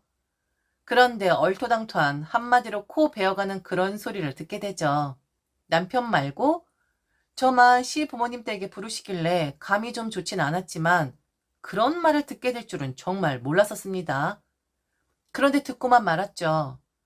그리고 그날 형님의 본 모습을 보게 되었고 결단을 지어버리게 되는데, 집에 찾아가는 신우이와 그 신우이 남편이 있었고 시부모님 그리고 형님 부부가 함께 있었습니다. 들어가자마자 형님의 얼굴을 봤는데 표정이 정말 좋질 않더라고요. 한 소리 들었나 싶었는데 그게 맞았던 거죠. 시부모님이 제게 그러시더군요. 이미 결론을 지었다고. 가장 좋은 방법이 뭘지 생각을 해봤는데 가족이니 저와 남편이 어쩔 수 없이 희생을 좀 해야 할 것 같다고. 이걸 희생이라고 생각하지 말고 가족을 위하는 길이라고 생각을 하라고. 그렇게 저를 설득시키더니 말을 하셨죠. 아무래도 같이 살아야겠다. 우리 딸이랑 사위, 그리고 첫째 애들이랑 말이다. 네? 다 같이 모여 사신다고요? 어디서요? 왜요? 왜 그렇게 해야 하는 건데요? 애가 태어나는데 그 좁은 월세집에서 사는 건 아닌 듯해. 그렇다고 우리 집에 들어와 살면, 아휴, 네 시아버지나 내가 너무 불편할 것 같고, 여기서 다 모여 사는 건 너무 북적거리지 않겠니? 그들의 뜻은 이거였습니다. 지금 저희 부부가 살고 있는 40평대 아파트에 시부모님, 시누이 부부, 그리고 형님 부부 이렇게 모여 살겠다. 그리고 시부모님, 형님 부부 집 전세를 빼서 제게 돈을 줄 테니 그 돈으로 집을 하나 얻으라는 말이었죠. 네가 말하지 않았니? 그 집은 아들 집이 아니라 니들 부부 집이라고? 그런데 그게 어떻게 부부 집이니? 네 집이나 다름없지. 그래서 너만 불렀다. 그 집이 크니까 우리가 들어가서 삼아. 모두 다 데리고 들어가 살 예정이야. 어차피 조금 더 나이 들면 큰 며느리랑 살려고 했는데 이번에 기회가 좋잖아? 우리 딸도 데리고 살고 사이도 데리고 살고 큰 며느리 큰 아들 다 같이. 너는 빼주마. 너는 우리 평생 모시지 않아도 된단다. 대신에 그 집 말이야. 40평대니까 다 같이 들어가 살아도 될 것 같거든. 그거 우리한테 넘겨주고 니들은 우리가 주는 돈으로 좀 작은 걸로 집 얻도록 해라. 가족이니까 가족을 위하는 일이라고 생각을 하면 될 것 같아. 그래서 너 불렀다. 하마터면 입 밖으로 욕이 나올 뻔했습니다. 이게 왜 가족을 위하는 길인데? 나는 이 사람들을 진정 내 가족이라고 생각을 한 적이 없는데? 어머니, 아버님, 지금 하신 말씀 진심이세요? 저희 보고 집을 내놓으라고요? 그리고 돈을 줄 테니 집을 다시 얻으라고요? 저희가 왜요? 저희가 왜 그래야 하는 건데요? 그러자 신우이가 그러더군요. 집 내어주기 싫으면 언니가 우리와 함께 살던져. 그렇게 해도 돼요. 우리가 들어갈게요. 그래, 그렇게 해도 된다. 큰애가 모시고 살겠다 했는데 네가 집을 주지 않는다 하면 네가 우리랑 함께 살아도 돼. 그것도 하나의 방법이겠구나. 넌 이럴 줄 알았다. 한 번 정도는 거절을 해야 네 직성이 풀리지? 그런데 얘, 너는 네 형님 보면 정말 아무것도 느끼지 못하겠니? 쟤 봐라. 아무 말도 안 하고 그냥 시부모님 지시에 따르는 거. 쟤는 너처럼 눈 말똥말똥 뜨면서 대꾸도 안 해. 그냥 알겠다고 고개를 끄덕인다고. 이래서 윗사람은 따라가지 못하는 거다. 아무리 네가 잘났다고 해도 절대로 큰애 마음처럼은 안 되는 거야. 그러자 갑자기 악 하는 소리가 들리는 겁니다. 형님이었어요. 우리 형님이 소리를 지른 겁니다. 그러더니 잠시 방에 들어가더라고요. 그리고 나선 앉아있는 시부모님 앞에 뭔가를 집어 던지는 겁니다. 저기요. 이혼 서류예요. 나 더 이상 못 해먹겠어요. 이거 뭐 젠장? 뭐 하는 집구석인지? 백수랑 결혼해서 애 가져가지고 기어 들어오는 년이나 그년 생활하는데 편히 봐주려고 부모님 모시고 살자는 남편 새끼나 나는 가만히 있으니 가만히를 보고 만만하게 보는 시부모 것들이나 아우 나 진짜 이제는 니들이랑 안 해. 야 이혼해. 난 너랑 이제 못 살아. 니들 식구들 수발은 이제 그만둘 거라고. 동서 집 줄 거야? 나는 이혼할 거야. 지금 저 여자가 말 다 개뻥이야. 나는 이 계획 듣자마자 이혼하려고 했었어. 이 여자야. 뭘 알고 씨부려. 따라오지 마. 따라오면 죽여버릴 거니까. 너 따라오지 말라고. 너가 가장 나쁜 새끼야. 알아 이 새끼야? 형님은 그렇게 소리를 지르고 나가셨고 바로 친정으로 가셨습니다. 그 미친 모습을 보고 다들 아무 말도 못했어요. 형님은 이혼을 하셨습니다. 형님이 이혼한다 하니 아쉬운 건지 아니면 믿지 못하는 건지 모르겠지만 형님을 엄청 회유하더라고요. 그런데 그동안 아무 말 안 하던 형님 입이 열렸는지 그 입에선 시각 사람들과 말을 할 때마다 쌍욕이 터져 나왔었습니다. 그리고 저희는 형님보다 충격이 덜했겠지만 욕을 하면서 대꾸를 한 건 아니니까요. 뻔뻔한 시부모의 행태에 남편이 먼저 절연을 선언했습니다. 자기까지 골로 가게 하려고 하는 거냐고, 가만히 잘 살고 있는 사람 건드리지 말라고 그렇게 말을 했죠. 왜 남의 집을 탐내냐고. 이 집은 내 집도 아니고 처갓집이나 다름없는데 아들 체면 깎아 먹으려고 작정을 했냐고 연락하지 말라고 강하게 말을 하더라고요. 저는 지금 시가에 가고 있지 않아요. 남편이 먼저 인연을 끊었으니까요. 제가 받은 충격도 어마어마했었지만 사실 그날 형님의 반응이 가장 충격적이긴 했었습니다. 고분한 며느리가 아니라 참으셨던 거더라고요. 한 번 정도 연락을 줄 줄 알았는데 저도 싫은 건지 이혼하는 중에 이혼하고 나서도 단 한 번도 연락 온 적은 없습니다. 자기 딸 인생 거두어 주려다가 첫째 아들은 이혼하고 둘째 아들한테는 팽당하고 지금 아마도 다 같이 모여 살 듯한데 이루어지긴 했네요. 첫째 며느리가 빠지긴 했지만 하여튼 방심은 금물 언제 또 스물스물 기어 나올지 모르니 예의주시하고 있습니다. 그런데 제가 집을 빼앗기겠어요? 눈에 흙이 들어가도 그런 일은 없겠죠. 다만 그런 허무맹랑한 꿈을 꾼 그들이 웃길 뿐이네요. 그나저나 형님 잘 사시죠? 언제 연락 한번 주세요. 저도 그 이상한 사람들하고 인연 끊었거든요. 지금까지 들어주셔서 진심으로 감사합니다. 이상 배신의 장미였습니다.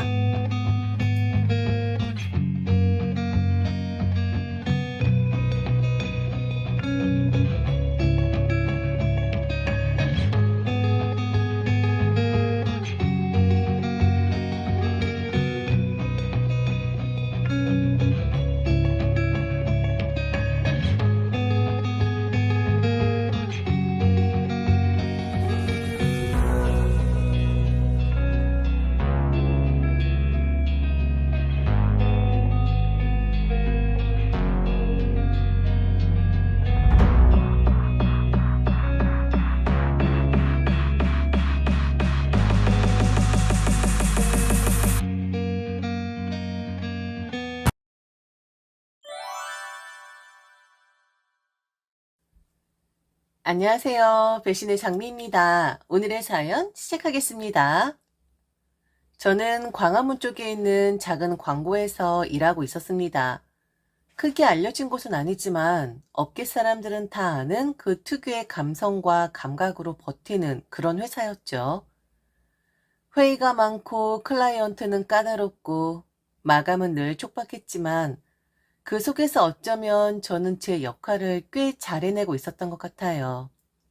남편 같은 경우엔 같은 건물 3층에서 근무하고 있었어요. 언론사였죠. 이름을 들으면 아, 거기 할 정도로는 알려져 있었어요. 딱 유명하진 않지만 기사 하나 정도는 포털 첫 화면에 실릴 수 있는 그런 언론사요. 광화문이라는 공간이 그렇잖아요. 거긴 참 인간 관계가 미묘하게 얽히는 장소예요. 커피 하나 마시려고 줄을 서다 눈인사를 하게 되고 엘리베이터 몇 번 같이 타다 보면 마치 익숙한 사람처럼 느껴지고 그렇게 아무 인연 없을 사람과 엮이기도 하고요. 그날도 그랬습니다. 저는 항상 늦는 선배 때문에 식당 앞에서 줄을 서고 있었어요. 광화문 직장인들이라면 다 알죠? 점심시간에 밥 먹는 게 전쟁이라는 거. 편의점 도시락은 점심시간 딱 시작이 되자마자 바닥이 나고 그나마 밥값도 착한 식당들은 사람들로 줄이 쫙 늘어서 있죠. 그날도 그런 날 중 하나였는데 갑자기 누군가가 저를 향해 손을 흔들었어요. 여기요. 일로 오면 돼요. 내가 줄 섰어요. 고개를 돌렸더니 몇 번 엘리베이터에서 마주친 적이 있는 남자, 즉 남편이었습니다. 그 모습을 본 선배는 망설임 없이 그쪽으로 가더라고요. 와, 센스 있다. 난 이런 거 너무 좋아. 선배는 벌써 웃으며 자리로 향했고 저는 조금 망설이다가 따라갔어요. 사실 그렇게 하면 안 되잖아요. 새치기나 다름없으니까. 그런데 이상하게도 그날은 그냥 그렇게 흘러갔어요. 자연스럽게요. 그날 식사는 저와 선배 그리고 남편과 그의 동료 넷이서 함께하게 됐고 의외로 식사는 꽤 유쾌했어요. 광고 일 하시죠? 와, 우리 쪽이랑도 많이 겹치겠네요. 언론 쪽은 오히려 광고주보다 더 까탈스럽다면서요? 서로의 일에 대한 약간의 농담, 취향이 맞는 메뉴 얘기, 누가 더 고된 직장인인지에 대한 티 없는 신경전. 그날이 시작이었습니다. 그 후로도 몇 번 점심을 같이 하게 되었고, 저녁에 간단하게 술 한 잔도 하게 됐죠. 그렇게 점점 가까워졌어요. 자연스럽게. 별말 안 해도 같이 있는 시간이 편한 사람. 그런 사람이었어요. 그렇게 저와 남편은 연애를 시작했습니다. 그리고 재밌는 건 그 식사 자리에 있었던 제 선배와 남편의 동료도 거기서 눈이 맞았다는 거죠. 야, 이거 복권 같다. 점심 한번 같이 먹었더니 둘 다 커플이 됐네. 광화문 점심 이념 법칙. 뭐 이런 거라도 만들어야겠네. 웃으면서 얘기하곤 했죠. 선배는 저보다 먼저 결혼했습니다. 연애를 거의 동시에 시작했지만 선배 커플은 번개처럼 결혼을 서둘렀거든요. 야, 너도 얼른 해. 결혼 좋다. 안정적이고 애 생기면 일도 정리하고 너무 좋아. 선배는 그렇게 말했지만 저는 선뜻 마음이 가지 않았어요. 사랑하지 않아서가 아니라 두려움이 있었죠. 나도 결혼하자마자 퇴사하게 될까? 임신하면 나도 자연스럽게 회사에서 밀려나는 걸까? 내 커리어는 거기서 끝나는 걸까? 물론 아이를 갖고 싶지 않았던 건 아니에요. 다만 너무 많은 걸 내려놔야 할까봐 그게 겁이 났습니다. 남편도 그런 제 마음을 알고 있었어요. 난 너한테 무리하게 결혼 이야기 안 할게. 우리 지금 충분히 좋잖아. 너 준비되면 말해줘. 난 계속 기다릴 수 있어. 그 말이 너무 고마워서 그날따라 더 사랑스러워 보였던 것도 사실이에요. 그렇게 평온하게 흘러가는 줄 알았던 어느 날 예상하지 못한 일이 터졌죠. 그 일이 일어난 건 봄이 막 지나 초여름으로 향하던 때였어요. 장마가 오기도 전인데도 하늘은 자주 흐렸고 기분도 좀처럼 맑게 트이지 않던 나날들이었죠. 형이 돌아가셨어. 남편의 말에 저는 눈이 휘둥그레졌습니다. 남편의 형. 그분은 대기업에서 꽤 좋은 자리에 있다가 돌연 사표를 내고 시골로 내려간 분이라고 했습니다. 형은 그냥 다 내려놓고 살고 싶어 했어. 남편이 전에 했던 말이 생각났어요. 텃밭을 일구고 자신이 지은 집에서 스스로 장작을 패고 아침엔 새소리에 일어나고 밤엔 촛불을 켜는 거의 자연인 같은 삶을 살고 있다고 했었죠. 그게 멋있어 보이기도 하고 한편으론 남편도 어딘가 부러워하는 눈치였던 게 기억나요. 그런 형이 갑작스레 사고로 세상을 떠났다는 겁니다. 막걸리 마시고 자전거를 타고 가던 중 어두운 시골 도로에서 누군가의 차량에 치인 후 도주를 당했다는 소식을 전해 들었죠. 왜 자전거를 탔을까? 그것도 밤에. 형은 늘 조심스러운 사람이었는데 도저히 이해가 안 돼. 남편은 그렇게 중얼거리듯 말했어요. 자책과 혼란이 뒤섞인 얼굴이었죠. 장례는 조용히 치러졌습니다. 형의 지인들도 마을 사람들도 많지 않았고 남편과 시어머니 몇몇 친척들만이 함께했죠. 저도 물론 옆에서 함께했지만 사실 저는 그 장례식이 우리 삶의 전환점이 될 거라고는 그때까지만 해도 전혀 예상하지 못했습니다. 며칠 후 남편이 조심스럽게 제게 말을 꺼냈어요. 평소보다 유난히 차분한 목소리였고 그 말투에 왠지 모를 무게가 느껴졌죠. 자기야, 형이 살던 곳으로 가면 안 될까?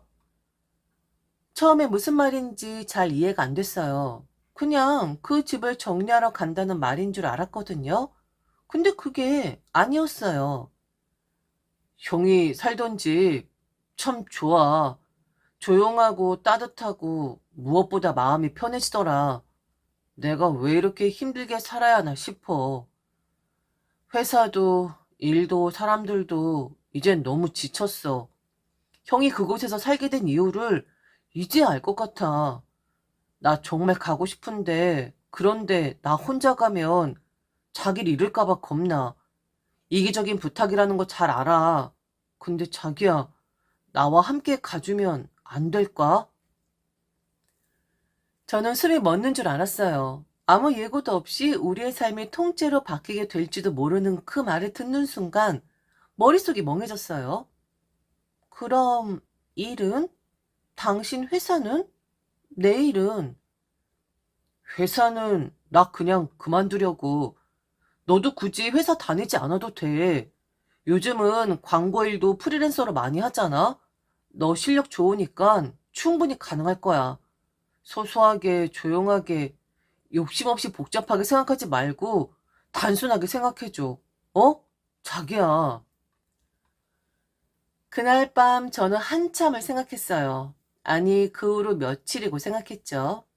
지금까지 쌓아온 커리어, 광화문에서 익숙한 일상, 사람들과의 관계, 매일 아침 커피를 마시며 지나던 거리, 일로 바쁘게 움직이던 나날들, 그 모든 걸 내려놓고 오직 남편과의 함께라는 이유로 낯선 시골 마을로 떠난다는 건 생각보다 훨씬 더 큰 결심이 필요했어요. 그리고 솔직히 말하면 그때 잠깐, 정말 아주 잠깐 이 사람과 헤어지는 게 나을 수도 있겠다는 생각까지도 했습니다. 하지만 나 혼자 가면 자기를 잃을 것 같아 그 한마디가 자꾸 떠올랐어요. 그건 어떤 간청이기도 했고 한편으론 깊은 진심이 느껴지는 말이었습니다. 그렇게 저는 결국 남편의 손을 잡고 시골로 가는 결심을 하게 됐습니다. 모든 걸 정리하고 커리어도 잠시 접어두고 새로운 삶을 시작하기로요. 결심하고 나니 일은 생각보다 빠르게 굴러갔어요. 우선 회사에 퇴사 의사를 밝혔고 남편 역시 그의 언론사를 정리하기 시작했죠. 지금까지의 삶을 털고 내려간다는 건 생각보다 복잡한 일이 많았지만 한편으론 이상하게도 마음 한편이 가벼워지기도 했어요. 마치 바쁘게 숨만 쉬던 일상에서 벗어나 이제는 나다운 삶을 찾으러 가는 기분이랄까요? 결혼식도 거창하게 하지 않을 예정이었습니다. 지인 몇 명만 초대해서 조촐하게 하기로 했고, 우선 결혼식이 중요한 게 아니라 우리가 함께 먼저 시작해보는 것이 중요하다고 생각을 했죠. 그리고 막 상을 치룬 가족들인데 결혼식을 한다는 게 조금 괴리감이 있기도 했고요. 그날은 남편이 시골집을 먼저 둘러보겠다고 먼저 내려간 날이었습니다. 미리 좀 보겠다고, 청소도 해놓고 물품도 좀 사놓겠다고. 그 말을 서울에서 남은 정리를 하며 잠시 혼자 시간을 보내고 있었죠. 그 즈음 시어머니에게서 연락이 왔습니다. 우리 식사나 한번 하자. 너랑 나랑 따로 얘기 좀 하자. 별다른 생각은 들지 않았어요. 시어머니와 단둘이 식사라니 조금 낯설긴 했지만 결혼 앞두고 예비 며느리와 시간을 갖고 싶으신가 보다 싶었죠.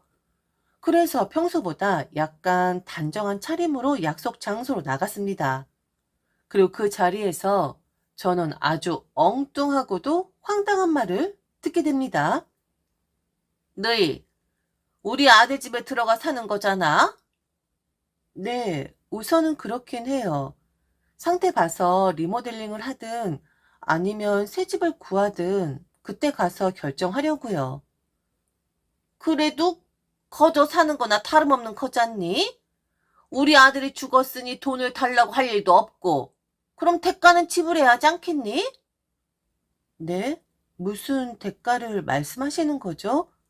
무슨 부동산 계약서도 아니고. 그러자 시어머니는 다소 조심스러운 듯 그러면서도 어디선가 준비된 듯한 말투로 이야기를 이어갔습니다. 너도 알다시피 네 시누이 있잖니? 걔가 사정이 좀 그래. 애 하나 키우는데 너무 버거워한다고. 근데 너랑 성현이는 워낙 성실하고 바른 애들이니까 그 아이 잠시 좀 맡아줄 수 있을까 싶어서 너희들한테 있는 게 우리 손주한텐 더 좋은 영향이 될 것 같아서. 도대체 이게 뭔 소리일까요? 형 집에 들어가는 대신 시누이의 아이를 맡아달라 이건데 너무 당황스러워서 순간 뭐라고 답해야 할지조차 몰랐어요. 그 아이는 분명히 시누이의 아이잖아요? 저는 결혼도 안 했고 물론 그땐 부부나 다름없다라고 생각을 했지만 갑자기 한 아이의 양육자 역할을 요구받는다고? 심지어 이유가 형 집을 거졌으니까 라는 건 더 황당했어요. 저는 조심스럽게 입을 열었습니다. 어머니, 말씀하신 취지는 이해해요. 근데 그거 저한텐 좀 무리예요. 솔직히 아이를 양육할 준비가 되어 있지 않아요. 그리고 그 집도 저희가 일단 가보기로 한 것뿐이에요. 상태 안 좋으면 새 집을 구입하려고 하고 있고, 사실 부모님께서도 그걸 염두에 두고 돈도 지원해 주셨거든요. 이 부분은 성현 씨 통해서 어머님도 들으셨을 거예요. 거절하는 말은 좀 어폐가 있으신 것 같아요. 시어머니 순간 눈빛이 싸늘해졌습니다. 아무 말 없이 저를 가만히 쳐다보시더니 팔짱을 낀 채 식사를 이어가시더라고요. 어색한 정적이 흘렀지만 저는 끝까지 말투를 낮추지 않았어요. 마음 상하게 해드린 건 죄송하지만 저는 할 말은 해야겠어서요. 그 집을 얻는 대신 어떤 역할을 하겠다는 조건으로 이사를 가는 게 아니에요. 그냥 저나 성현 씨는 조용히 살고 싶은 마음뿐이거든요. 시누이도 힘드시겠지만 저희가 그걸 책임질 입장은 아닌 것 같아요. 집에 돌아오자마자 저는 남편에게 전화를 걸어 그날 있었던 일을 있는 그대로 얘기했어요. 남편은 예상 못했다는 듯 놀라더니 곧 차분하게 말했어요. 그런 얘기를 했다고? 알겠어. 내가 엄마한테 확실히 말할게. 다신 그런 요구 없게 교통정리할게. 괜히 너 혼자 그런 말 듣게 해서 미안해. 그때까지만 해도 저는 남편을 믿었어요. 시어머니와 있었던 불편한 대화를 모두 전하고 남편도 단호히 말했죠. 너한테 그런 얘기 하다니 내가 확실하게 얘기할게. 다신 그런 식으로 우리한테 부담 안 주게 정리할게. 그 말에 마음을 놓았고 그 사람이라면 믿어도 된다고 생각했어요. 그렇게 우리는 시골로 이사를 내려왔고 본격적인 전원 생활이 시작됐어요. 처음엔 솔직히 꽤 낭만적이었죠. 해 뜨면 눈이 떠지고 모기장을 친 채 창밖에서 들려오는 매미 소리에 커피 한 잔을 마시며 하루를 시작하는 여유. 서울에선 상상도 못했던 정적과 하늘 가득 별이 쏟아지는 밤. 하지만 낭만은 며칠, 현실은 매일이더라고요. 물을 펑펑 쓰지 못하고 장 보러 나가려면 차로 30분은 좋게 가야 하고 도시의 편리함에 길들여진 몸으로는 매일매일이 작은 불편과의 싸움이었어요. 그래도 저는 열심히 적응하려 했어요. 서울에서의 삶을 버리고 이곳에 온 건 이 사람과의 미래를 위한 선택이었으니까요. 진짜 우리 삶을 살아보고 싶었으니까요. 그런데 어느 날 아침, 생각지도 못한 일이 벌어졌습니다. 그날 아침은 평소와 다를 바 없었어요. 남편은 마당에 잡초를 뽑고 있었고, 저는 간단한 아침 식사를 준비하고 있었죠. 그때였습니다. 철컥! 대문 열리는 소리가 들리더니 누군가 낯선 듯 익숙한 발걸음으로 마당 안으로 들어오더군요. 아이 하나가 작은 여행용 캐리어를 끌고 덜덜 떨리는 눈으로 저희를 바라보고 있었습니다. 조카였어요. 이게 무슨 일이람? 아이 혼자? 이 먼 시골집까지? 그것도 아무런 말도 없이? 택시는 누구랑 왔어? 너 혼자 온 거야? 택시 아저씨가 여기에 내려주셨어요. 엄마가 먼저 가 있으래요. 참담했어요. 믿기지 않았고 숨이 턱 막히는 기분이었어요. 저는 곧바로 시어머니에게 전화를 걸었습니다. 하지만 전화를 받을 리 없었죠. 그 다음은 시누이에게 역시나 무응답. 너무 어이가 없고 기가 막혔습니다. 그래서 남편을 바라봤는데 그 사람은 이상하게도 아이를 안쓰럽다는 듯이 바라보다가 이렇게 말을 하는 겁니다. 애가 무슨 죄겠어. 안 그래 자기야? 맞는 말이었죠. 애가 무슨 죄예요. 하지만 그건 사과나 해명이 전제되었을 때나 나올 수 있는 말 아닐까요? 저는 속에서 분노가 치밀어 올랐지만 일단 아이 앞이었어요. 그래서 우선 아이 밥부터 먹이자. 애는 잘못이 없으니까. 저는 정성껏 밥을 차렸고 조카에게도 웃으며 말을 건넸어요. 힘들지 않았어? 멀리 혼자 와서 무서웠을 텐데. 조카는 저를 물끄러미 바라봤고 묵묵히 밥을 먹더군요. 그 작고 여린 손이 숟가락을 쥐고 흔들릴 때마다 제 마음도 같이 흔들리는 것 같았습니다. 그래요. 아이한텐 아무 잘못 없어요. 이 상황이 부당하다는 건 어른들의 문제지 그 아이 탓은 아니니까요. 그러다 남편이 갑자기 제 얼굴을 물끄러미 바라보더니 싱긋 웃으며 이런 말을 하더군요. 진짜 너 보니까 확실해졌어. 우리 애 생기면 넌 진짜 좋은 엄마 될 거야. 조카한테도 이렇게 다정한데 우리 아이한테는 얼마나 사랑 줄지 눈에 보여. 속으로 한숨이 나왔습니다. 그 말이 칭찬으로 들려야 할지 아니면 현실을 너무 가볍게 보는 태도인지 순간 헷갈렸어요. 지금 이게 무슨 상황인지 알고 있는 거야? 예고도 없이, 전화 한 통 없이, 아이를 혼자 우리 집에 보낸 걸 이 상황에서 저런 소리를 한다고? 그냥 넘어가자는 거야, 뭐야. 입을 열고 싶은 말은 많았지만 저는 꾹 참았습니다. 아직 아이가 있었으니까. 최소한의 성인으로서 이 아이에게 해줄 수 있는 건 불편한 감정을 감추는 일이라고 생각했거든요. 그리고 그날 저녁 드디어 신우에게서 연락이 왔습니다. 하지만 그 전화는 저에게 온 게 아니라 남편에게 온 것이었죠. 남편은 밖에 나가 전화를 오래도 받더군요. 오며 가며 고개를 끄덕이고 가끔은 웃음을 터뜨리기도 했어요. 그리고 돌아와서 아무렇지 않게 말을 하더군요. 누나한텐 걱정하지 말라고 했어. 너 보니까 안심해도 된다고 그렇게 말해줬어. 그리고 우리한테도 좋은 기회래. 기회? 어, 애 하나 키워보는 거 나쁘지 않잖아. 우리도 이제 곧 아이 가질 테니까 연습 삼아. 괜찮잖아. 연습. 그 말에 저는 들고 있던 물수건을 천천히 내려놓았습니다. 남편은 웃으며 말을 이었어요. 내일 중으로 짐 다 보낸대. 애 옷, 책, 장난감, 친구류 다 보내면 정리해야겠다. 아, 얼른 자자. 이제야 뭔가 정리가 되는 느낌이야. 애는 내가 시킬게. 그리고 조카 손을 잡고 욕실로 향하더군요. 그 뒷모습을 보는 순간 깨달았습니다. 여긴 내가 있을 곳이 아니구나.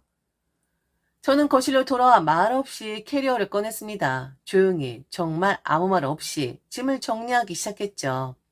시간은 오래 걸리지 않았어요. 정돈 물건도 없었고 꼭 챙겨야 할 짐도 별로 없었어요. 그 집에 오기 전 조심스럽게 싸왔던 티포트며 머그컵, 햇살 좋은 날 쓰려고 가져온 패브릭 커튼, 전부 그냥 눈에 거슬릴 뿐이었어요. 이런 게 무슨 의미가 있었을까? 처음에 이 집에 왔을 땐 여기서 시작될 새로운 삶을 꿈꿨어요. 소담하고 단정하게. 두 사람만의 조용한 공간을 차곡차곡 쌓아갈 줄 알았죠. 하지만 지금 그 집은 그 어떤 곳보다 낯설었어요.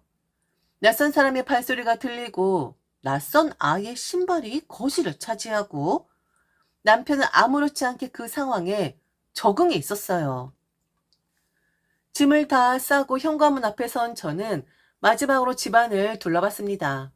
남편과 조카의 목소리가 욕실 안에서 희미하게 들렸고 현관을 나서며 핸드폰을 꺼내 남편에게 짧은 문자를 보냈습니다.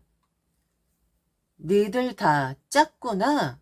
연습 삼아? 기회? 난 그런 거 모르니까 목욕 잘 시키고 짐도 잘 정리하렴.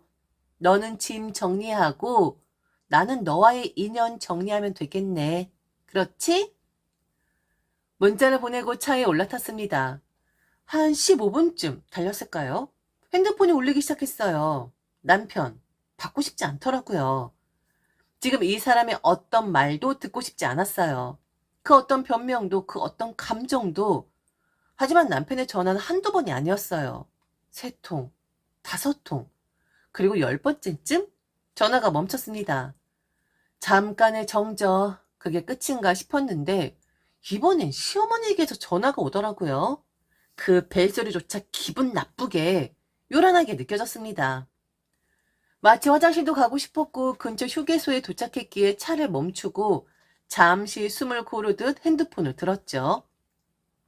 여보세요? 야, 너 지금 뭐야?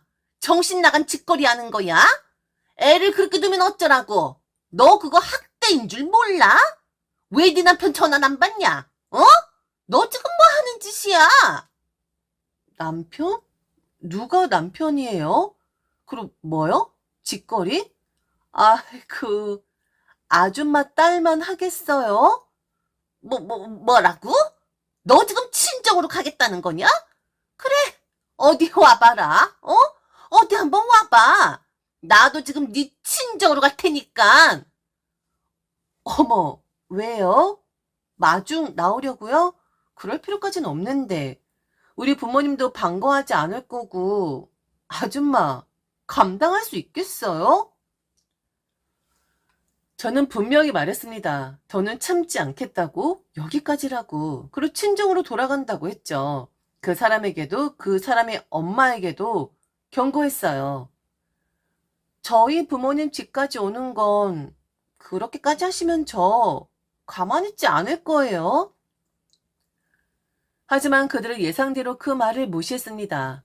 친정집 골목을 돌자 낯익은 그림자가 시야에 들어왔어요. 딱 골목 입구 가로등 아래 시어머니와 시누이. 두 사람은 제가 나타나기만을 기다리고 있었던 듯 정자세로 서 있었고 제가 그들을 발견하자 거의 동시에 움직였어요. 그들과 눈이 마주쳤지만 고개를 휙 돌려 모른 채 하고 그대로 친정 대문 안으로 들어왔습니다. 이미 올라오는 차 안에서 모든 이야기를 부모님께 다 전한 상태였거든요.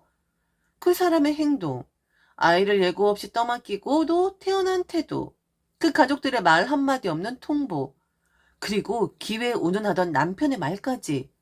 그 모든 걸 말했을 때 어머니는 단 한마디만 하셨어요. 그깟 결혼? 없던 일로 쳐.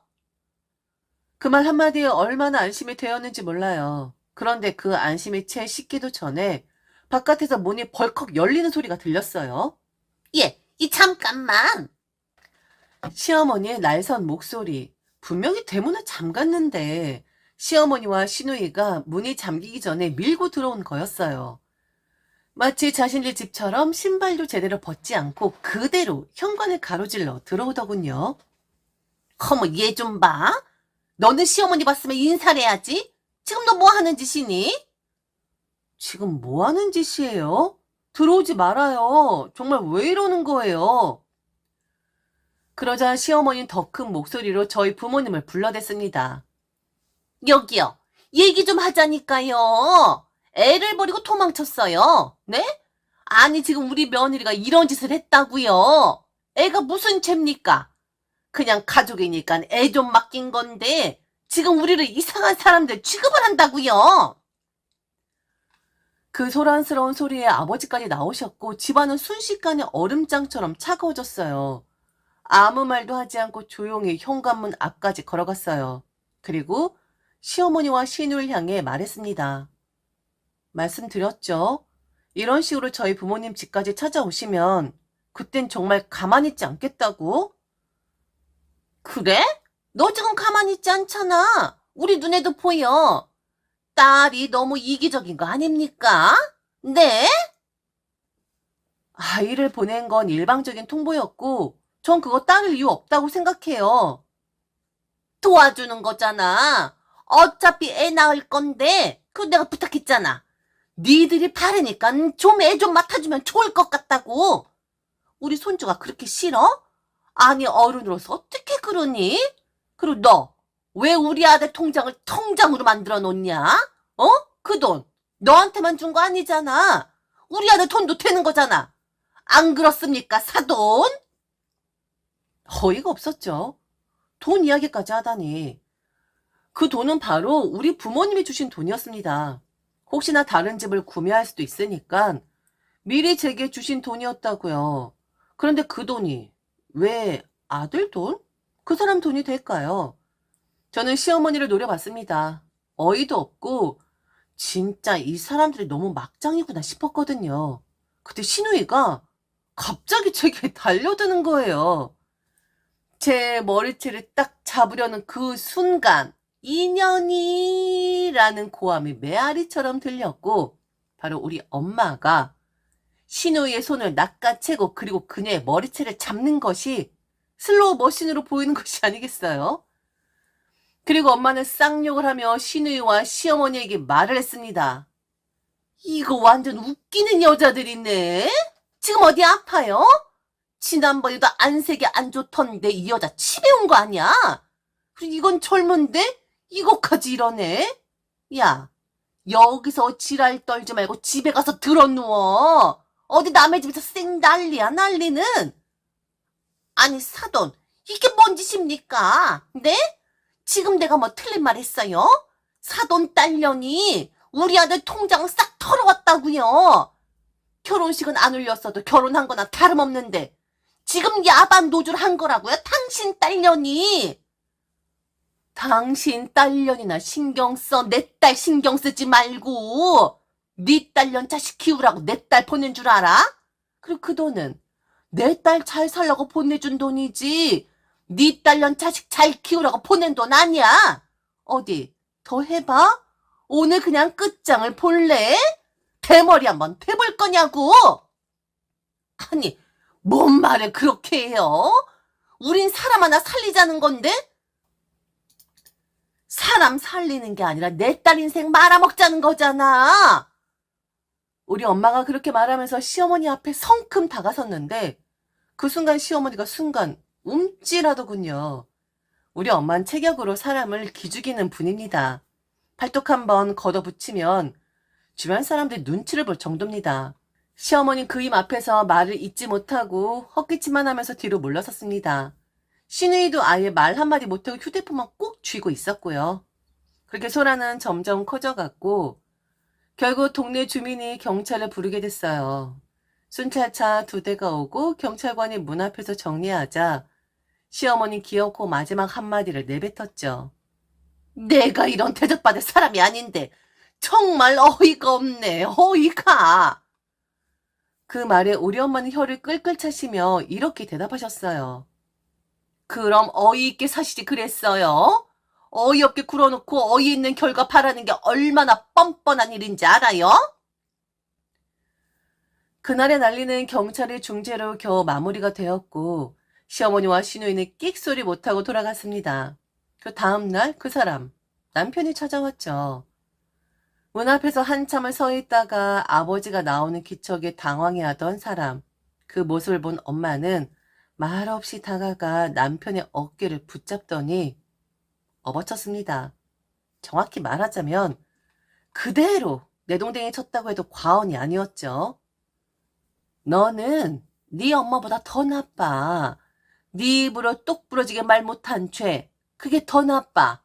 양심 있으면 다 없던 일로 쳐라. 다신 연락하지 마.